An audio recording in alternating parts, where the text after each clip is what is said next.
chairpersons. So I will straight away go to the talk. So this topic is on new techniques which are transforming the arena of coronary angioplasty. So just like any other field of medicine, angioplasty is also has undergone a lot of changes. A lot of new technologies have come in the field of imaging, physiological assessment of the coronary lesion, how to treat calcified lesions, and a move towards low contrast or zero contrast angioplasty for CKD patients, incorporation of robotic angioplasty, and also incorporation of AI in many of our systems.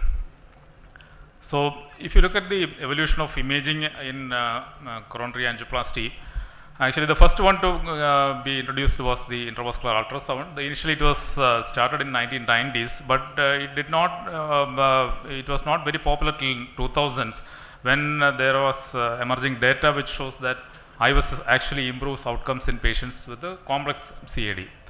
So also from 2000 onwards we also have this high resolution IVUS catheters.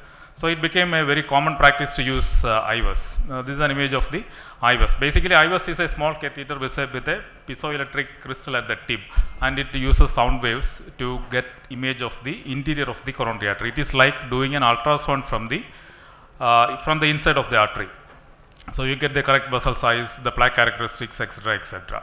But the one problem with IVUS was that the image quality was not always very optimal. Even with the high definition catheters, sometimes you may not be able to see some dissections or thrombus.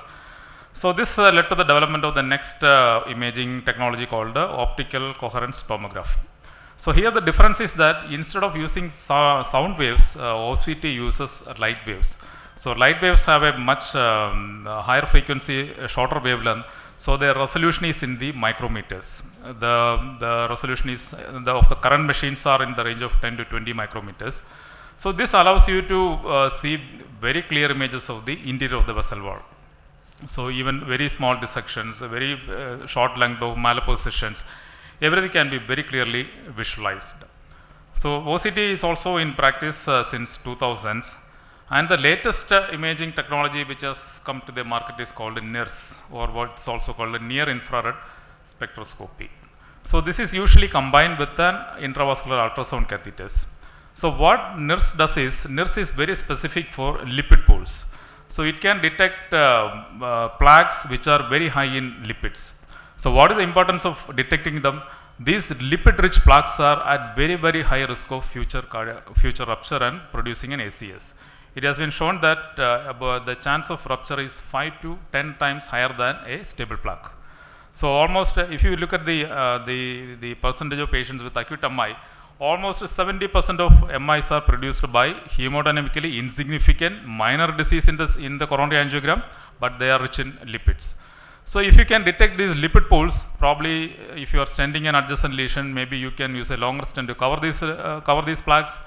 Or if you detect these plaques, you can put the patient on a much more intensive medical therapy. So many applications are evolving. So this is the latest in imaging. Now coming to the management of calcified lesions. So you should know that calcification or a calcified lesion is one of the biggest hurdles of angioplasty. These lesions are very difficult to cross. You cannot deploy a device, you cannot cross with the balloon, you cannot cross with the stent. Even if you put a stent, the stent will not expand completely. So that can lead to future restenosis, stent thrombosis. So all these things are very, very common with the heavily calcified lesions. The failure rates are also very high. The traditional method of dealing with the calcium has been what is called a rotational atherectomy.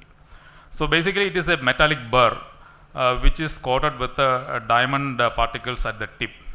So this burr rotates at a very high speed, like 1.5 to 2 lakh per minute, and when you pass it across the lesion, the calcium gets ablated. So this is a very effective tool, no doubt about that. It has been in use for more than 30 years, very effective, but the problem is it is very, very cumbersome to use. You need a little bit of setup, like you need a very high compressed nitrogen, you need 2 assistants, and complication rates are also higher, like slow flow perforation. They are also slightly higher with the rotational atherectomy. So now we have another device which uses the same principle, which is called orbital atherectomy.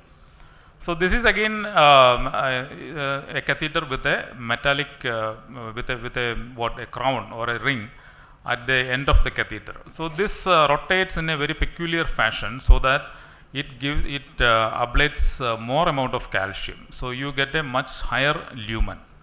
Another big advantage of orbital atherectomy is that you don't have to change catheters. With a single catheter, you can use it for multiple vessel sizes. Whereas in the case of rotational atherectomy, you need multiple burrs for different vessel sizes, but that is not needed in the orbital atherectomy. So this is how it works. So this has got both a rotational and an orbital motion. So the ablation is more, and this also allows the blood flow to continue during ablation. So there is not much of ischemia. The particles generated are smaller, so there is no slow flow, or the slow flow instance is less. And the most important advantage is it is much more easier to use. You don't need compressed gas or any other things. You can just use it like a simple device. So the learning curve is much shorter. So that is about orbital atherectomy. But the most revolutionary invention in treating calcification or calcified lesion has been this intravascular lithotripsy. So this is same as what people used for renal stones. Basically, you are using sound waves or sonic pressure waves to break the calcium. So basically, it is a balloon with 2 or 3 lithotripsy emitters inside the balloon. So you just gently inflate the balloon and activate the device. This shockwaves are basically pressure waves. So they will get transmitted through the normal tissue without any damage. But when it comes in contact with the calcium, it will break the calcium or it will fracture the calcium. So once the calcium shell is fractured, then it is easier to dilate the vessel. So the main advantage is that it is much more safer than either rotational or orbital atherectomy. There is no chance of slow flow, there is no intimal damage, and even deep-seated calcium can be treated. Whereas with the other two devices, you can manage superficial as well as medial calcium, but very deep-seated calcium, those devices cannot touch, but these shockwaves are effective in breaking deep-seated calcium. And the third device for this management of calcium is laser. So what laser does is, laser when it comes in contact with any tissue, it will break the carbon bonds and it will vaporize the tissue. So if you have a very tight lesion which is uncrossable or very highly calcified, you can just advance the catheter, keep it near the lesion and activate laser. So slowly it will ablate the tissue, and gradually you can advance the catheter across the lesion, and finally it will create a small lumen for you.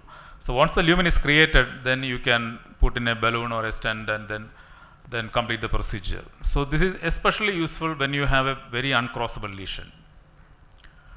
So these are the uses of laser. When you have very heavily calcified lesion, uncrossable lesion, CTOs. Thrombus is another use for laser. Laser is not only used for calcium, but it is also useful for thrombus. So if you have a STEMI patient with a very high thrombus burden, you can use laser to reduce the thrombus burden. Another very important application is SVG grafts, because any type of angioplasty is going to cause slow flow in SVGs. But laser is one option where complication rates are slightly likely to be less. Now coming to the next technique or the next evolution, that is robotic PCI. So it has not catched up in India, but it is becoming more and more common in the Western countries. Basically, in the robotic PCI, you have two components. One is the robotic arm, which actually does the procedure, and the physician will be sitting in the console and then controlling the arm.